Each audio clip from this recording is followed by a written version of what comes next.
the sort of 5-step process.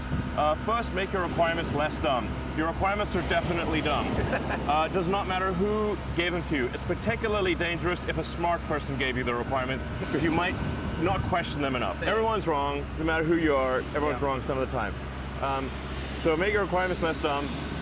Then try very hard to delete the part or process. This is actually very important. If you're not occasionally adding things back in, you are not deleting enough.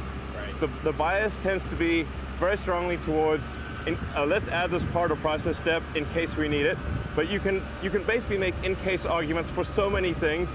And for a rocket that is trying to be the first fully reusable rocket, there's never been a fully reusable rocket. People don't understand. Like, this is like the holy grail of rocketry, 100%. Okay? And so you got to delete the part or process step, super important, and you can't like hedge your bets. That's why the grid fins, for example, do not fold down, because that's a whole extra mechanism that we don't need. And also, whatever requirement or constraint you have, it must come with a name, not a department. Because you can't ask the department, you have to ask a person. Yeah. And that person who's putting forward the requirement or constraint must agree that they must take responsibility for that requirement. Otherwise, you can have a requirement that basically an intern 2 years ago randomly came up with off the cuff, and they're not even at the company anymore. These things are often just way more silly than you'd think. Okay, so step 1, make your requirements less dumb. Step 2, delete the part or process step. If you're not adding things back in 10% of the time, you're clearly not deleting enough. Right. And then only the third step is simplify or optimize. The third step, not the first step. The reason it's the third step is because it's possibly the most common error of a smart engineer is to optimize a thing that should not exist.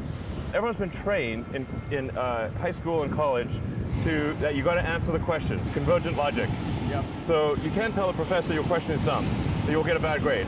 You have to answer the question. Yep. So everyone's basically, without knowing it, they got like mental straitjacket on. They'll work on optimizing the thing that should simply not exist. Right. And then finally you get to step 4, which is accelerate cycle time. You're moving too slowly, go faster. But don't go faster until you have worked on the other 3 things first. Gotcha. You can always make things go faster. And then the final step is automate. Now, I have personally made the mistake of going backwards on all 5 steps, multiple times. Literally, I automated, accelerated, simplified, and then deleted. One example I've talked about before is like there were these like fiberglass mats on top of the Model 3 battery pack that were in between the floor pan and the battery. And it was at one point choking the battery pack production line, and I was like basically living on the battery pack production line, like trying to fix the line. It was like choking the entire Model 3 production program. So the first mistake was I like tried to fix the automation, like make the robot better. So automating was a mistake, then accelerating was a mistake, then optimizing was a mistake, and finally I said, what the hell are these mats for? And I asked the battery safety team, what are these mats for? Are they for fire protection or something? They said, no, they're for noise and vibration. Then I asked an NBA noise vibration harshness team, what's it for? They said fire safety. So literally, it was like being in a Dilbert cartoon, okay? It was like, actually, I feel like I'm in a Dilbert cartoon quite frequently. So then finally, okay, great. Let's try a car with the fiberglass mats and without. And they put a microphone in both and see if you can tell the difference. You cannot. In fact, I was like, which one is which? So we just deleted them and just bypassed this $2 million robot cell. It was just a complete pile of nonsense.